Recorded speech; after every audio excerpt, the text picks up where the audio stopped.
सह्याद्रीचा सिंह गर्जतो शिवशंभू राजा, तरी तरीतून नाद गुंजला महाराष्ट्र माझा, जय जय महाराष्ट्र माझा, गरजा महाराष्ट्र माझा, जय जय महाराष्ट्र माझा.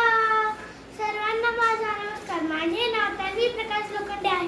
आज 1 मे 1907 रोजी महाराष्ट्र राज्याची स्थापना झाली. त्यामुळे हा दिवस महाराष्ट्र दिवस म्हणून साजरा केला जातो. 1 मे हा दिवस कामगार दिवस म्हणून सुद्धा ओळखला जातो. हा दिवस मराठी माणसाच्या एकतेचा व स्वाभिमानाचा दिवस आहे. मित्रांनो, महाराष्ट्र हा शाहू महाराज, महात्मा ज्योतिबा फुले, छत्रपती शिवाजी महाराज, डॉक्टर बाबासाहेब आंबेडकर यांच्या विचारांनी निर्माण झालेला आहे.